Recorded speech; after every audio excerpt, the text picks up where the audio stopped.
What's going on, guys? It's Greg here, aka NYPrepper. It is Friday, July 12th, 2024, and I have some breaking news to share with you guys. Right now, it is 15:49 Eastern Time here in the United States, and we have some major breaking news coming in from Pennsylvania.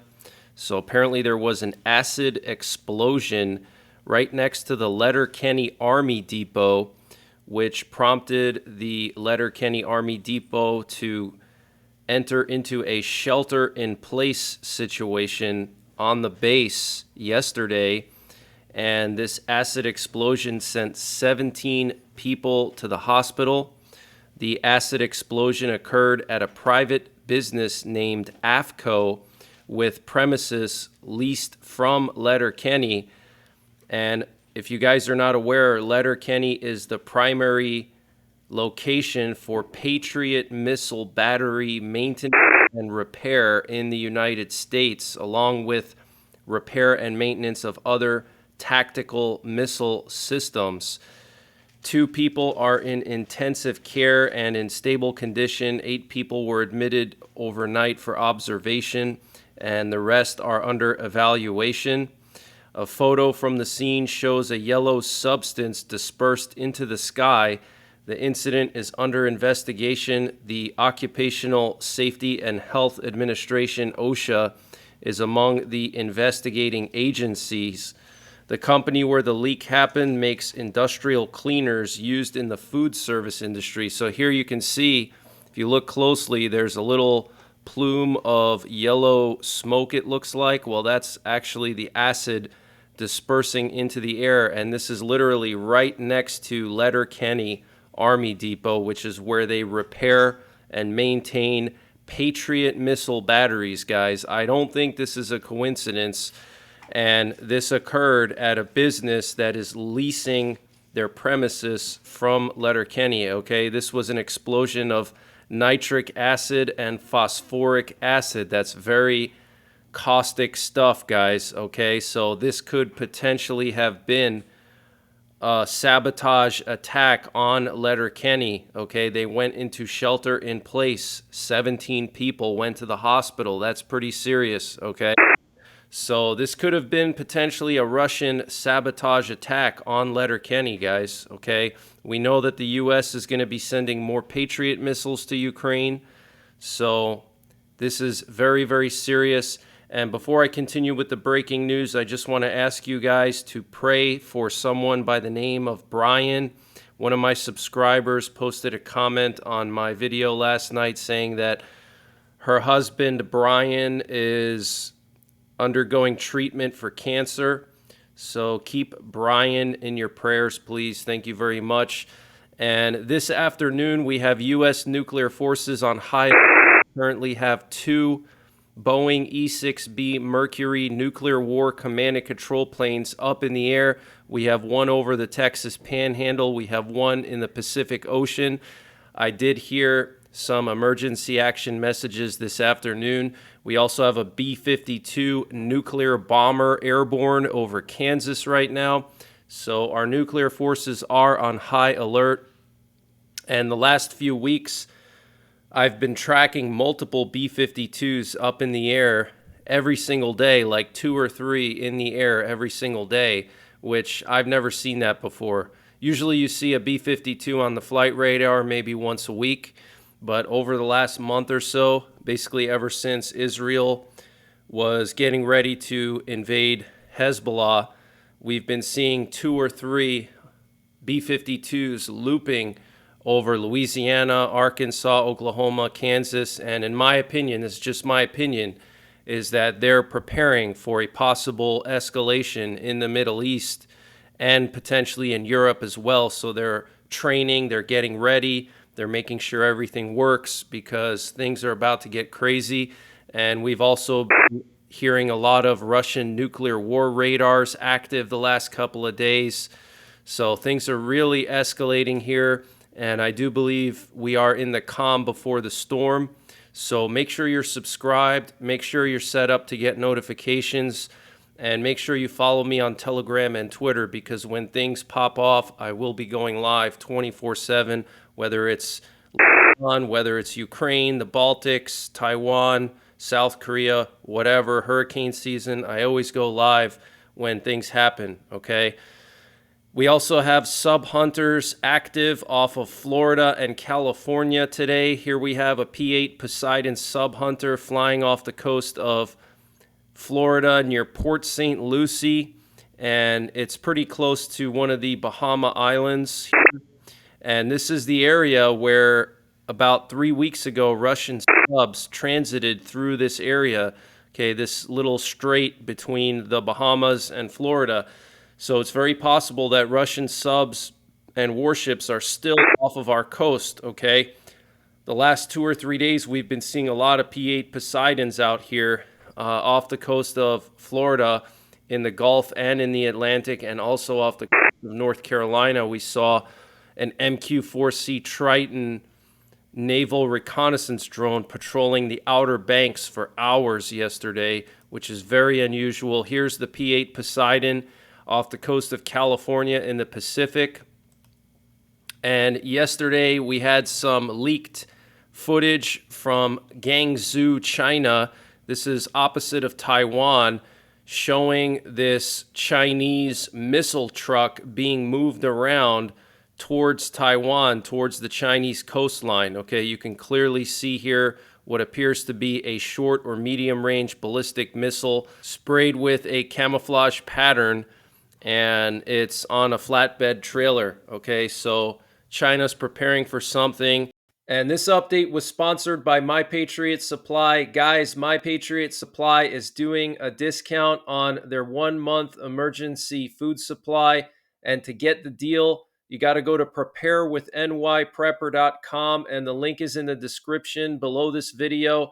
This is a 1-month freeze-dried food supply. It has a 25-year shelf life.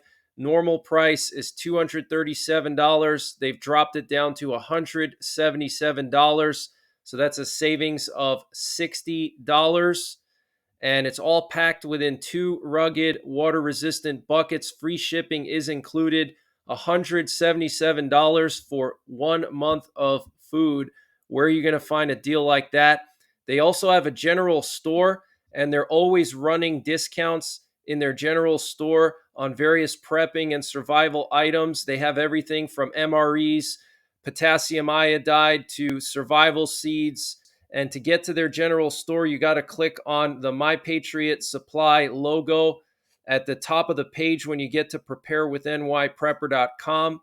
And you'll see when you get there, they have everything you can imagine. So use the link preparewith.nyprepper.com to get $60 off the Patriot Supply 1-month emergency food supply. That's $180 for 1 month of food, free shipping included. The link is in the description below this video. And also check out their general store. They have everything you can imagine prepping and survival related, and they're always running various discounts there.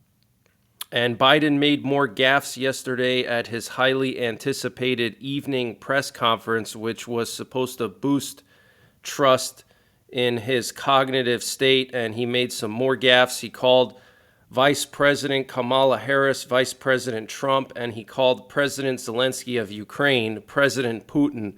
It's actually pretty funny. I mean, it's sad. His cognitive state is declining, but it is just kind of funny. So here we have a clip from that press conference here. What concerns do you have about Vice President Harris's ability to beat Donald Trump if she were at the top of the ticket? Look, I wouldn't have picked Vice President Trump to be vice president. Look, I wouldn't have picked Vice President Trump to be vice president. Look, I wouldn't have picked Vice President Trump to be vice president, but I think she was not qualified to be president. So let's start there. Look, I wouldn't have picked Vice President Trump to be vice president, but I think she was not qualified to be president. Wow, that's crazy, guys. And then here he is calling Zelensky President Putin.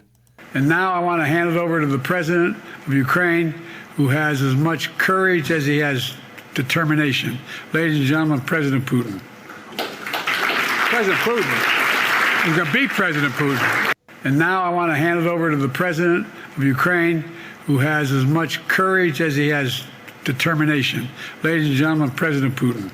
President Putin. He's going to be president. Wow, that's just crazy, guys. And last night we had a massive amount of U.S. aerial refuelers and heavy cargo planes go to Europe. They landed in Germany. Here you can see several aerial refuelers, a KC-135, two KC-46 Pegasus, two C-5 Galaxies, which are the largest military cargo plane in the U.S. military. Okay, so they're moving equipment into the theater. They're moving aerial refuelers. They're moving heavy cargo planes. They're bringing stuff over in anticipation for some kind of big war with Russia. And here we have a sub hunter that was active off the coast of Norway last night. Very interesting. And then we had more surveillance and reconnaissance in Poland and Lithuania. Here we have a Polish border guard plane that was patrolling the shoreline of Kaliningrad. And then there was also a British RC-135 rivet joint, which is a reconnaissance plane patrolling the border of Kaliningrad in Lithuania. And it went all the way up into Estonia. It was doing a bunch of loops in Estonia along the border with Russia. And then it was doing a bunch of loops along the border of Kaliningrad in Lithuania. And then here we have a Norwegian P-8 Poseidon sub hunter that was active off the coast of Murmansk, which is home of Russia's northern fleet. That's where Russia has most of their nuclear-armed submarines. And so we had one of our allies, Norway, send a P-8 Poseidon sub hunter right next to their northern fleet base. That is absolutely huge. Here we have a U.S. Air Force military cargo plane going to Poland to deliver equipment for Ukraine. And then here we have some reconnaissance over South Korea along the border with North Korea. We have a U.S. Army reconnaissance plane here and a South Korean Air Force reconnaissance plane. We also had a U.S. Navy reconnaissance drone fly to China here. Check this out. It flew all the way to Guangdong, and this is actually the province where that missile was spotted. And then today they send a drone there. And I want to remind you guys that yesterday China set a new record for the most amount of warplanes they've ever sent into Taiwan's ADIZ. That's their Air Defense Identification Zone. Over 56 Chinese warplanes got within 33 nautical miles of Taiwan yesterday. And this week alone, probably over 120 Chinese warplanes flew towards Taiwan. There was a combination of J-16 fighter jets, H-6 nuclear-capable bombers, and radar planes that China sent to Taiwan this week. So clearly, preparations for some kind of an attack on Taiwan. So get prepared, guys. Things are about to spiral out of control. And the NATO summit ended with 32 countries signing what's called the Ukraine Compact. This historic compact creates a unified and comprehensive security architecture to support Ukraine today and in the future, in war and in peace, a White House press briefing said. And here's a picture from the signing of that compact. You can see all the NATO big dogs here. Okay, Olaf Scholz, a bunch of others here. Okay. And the UN General Assembly adopted a resolution on July 11th demanding that Russia withdraw from the Zaporizhzhia nuclear power plant in Ukraine and restore full control of the facility to Ukraine. The Zaporizhzhia nuclear power plant, Europe's largest nuclear power station, has been under Russian occupation since March of 2022. Its position near the front line has led to heightened nuclear safety risks throughout Russia's full-scale war. 99 countries voted in favor of the resolution, which demands that the Russian Federation urgently withdraw its military and other unauthorized personnel from the Zaporizhzhia nuclear power plant and immediately return the plant to the full control of the sovereign and competent authorities of Ukraine to ensure its safety and security. The resolution also condemns Russia for failing to implement safety protocols set out by the IAEA and calls on Moscow to allow IAEA inspectors full access to the plant's facility. So this is huge, guys. The UN adopting a resolution, 99 countries voting in favor of this resolution, demanding that Russia give back the Zaporizhzhia nuclear power plant to Ukraine, and also to allow the UN nuclear watchdog, IAEA, full access to the plant, which Russia has not done yet, okay? They still won't allow the IAEA access to all of the reactor turbine halls. And I personally believe the reason why is because they've mined some of those turbine halls. And if Ukraine were to try to take it back, they would blow those mines and blow the whole nuclear power plant, which is the largest nuclear power plant in Europe and one of the largest in the world. It has 6 reactors, okay? 6 reactors, guys. That's 3 times the number of reactors as Chernobyl had, okay? So this is very, very concerning. And in Belarus, paratroopers from China's PLA, that's the People's Liberation Army, trained with Belarusian soldiers. They practiced landing operations combined with assault aircraft at the Brest training ground, which is just 2 miles from the Polish border. So let me just play some video footage here. So here you can see the Chinese troops practicing some parachuting, okay, over this training ground, literally 2 miles from the Polish border.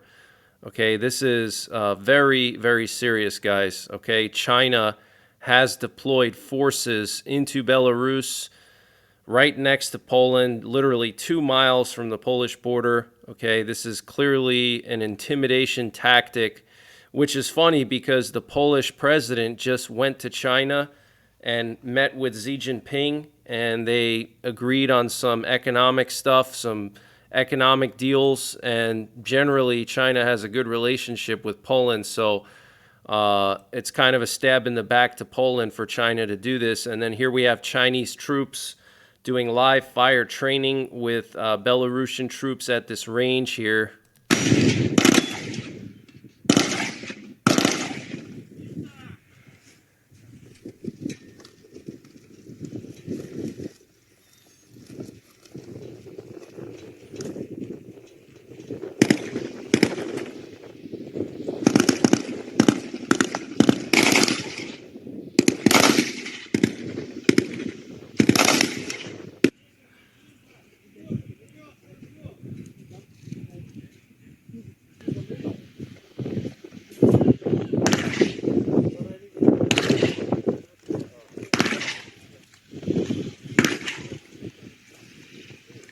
So I don't know if China's preparing to send their forces into Europe to help Putin and Lukashenko attack Poland and the Baltic countries, but that is very, very concerning.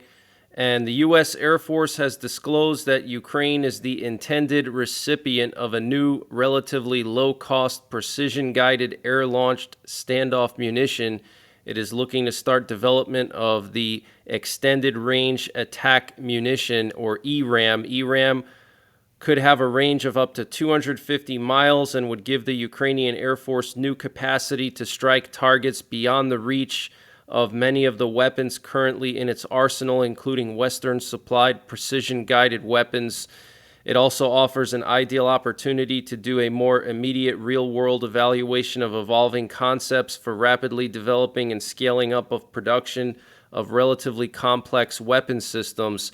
So ERAM, okay, the U.S. Air Force is going to be building this new missile or munition that's going to have a range of 250 miles, okay, and it's going to go to Ukraine.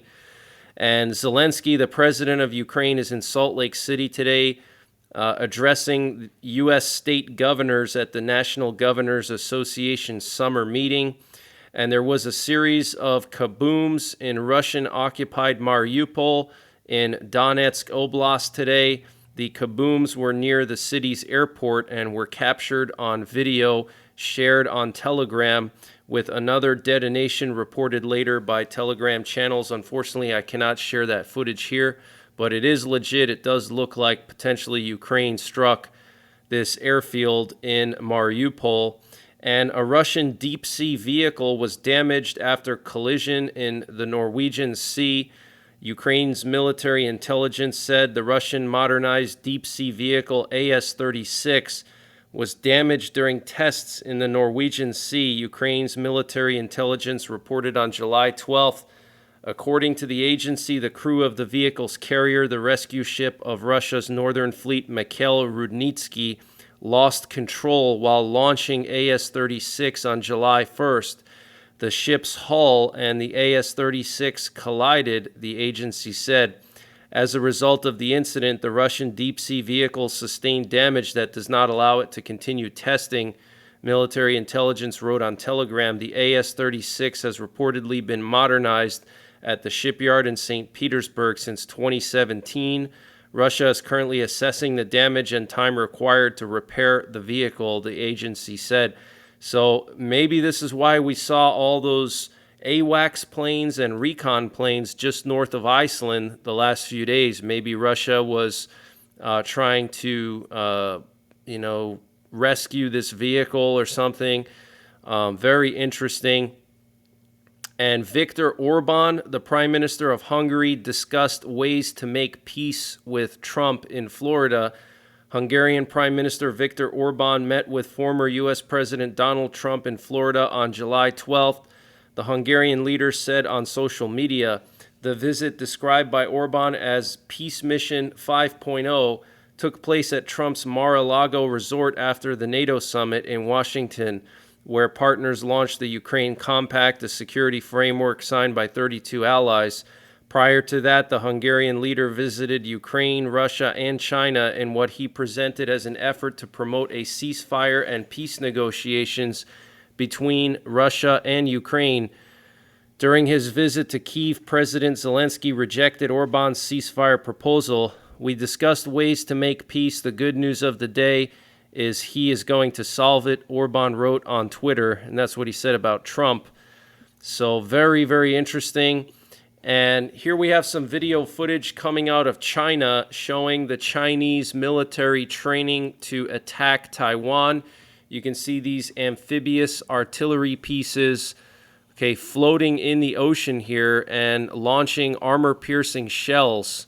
Absolutely crazy. So China is preparing to attack Taiwan. It's not a matter of if, it's a matter of when. You can see clearly here they're practicing for an amphibious assault on some kind of island that resembles Taiwan, So this is absolutely huge and very, very concerning. And new U.S. and British airstrikes struck Houthi positions at the Hodeidah International Airport in Yemen with 3 airstrikes, and Turkish President Recep Tayyip Erdogan said Turkey will not approve attempts to cooperate with Israel within NATO. So he's going to block any Israeli cooperation with NATO. Absolutely crazy. Here's a picture of Orban and Trump at Mar-a-Lago. But that's the latest breaking news that I have. I might be back later on tonight with more breaking news. So make sure you're subscribed. Make sure you're set up to get notifications. Also, don't trust the notifications because a lot of times they don't go out to everybody. So periodically check my channel to make sure that you haven't missed anything. Also check my Telegram and my Twitter, and the links to my Telegram and Twitter are in the description below this video. So until later on, take care, God bless, and don't forget the 3 Ps. Prepare, practice, and persevere. Guys, countless people are mistaking private browsing tabs as a way to stay anonymous online. Even with private browsing mode enabled, you can still be tracked by websites and internet service providers. Also, your data is still at risk if you are using unsecured or public Wi-Fi hotspots. That's why I've been protecting my privacy and data with Virtual Shield VPN. I sleep well at night knowing that my data and privacy is not exposed to governments, hackers, and big tech. And if you use the link in the description below this video, which is virtualshield.com/deals/NYPrepper, you can get 70% off and a 60-day risk-free trial. With Virtual Shield's anonymous browsing, a strict no-log policy, unlimited bandwidth, and built-in malware and ad blocking, Virtual Shield also has 24/7 customer support and was built in the USA, so start protecting yourself today. Use the link in the description, which is virtualshield.com/deals/NYPrepper to get 70% off and a 60-day risk-free trial.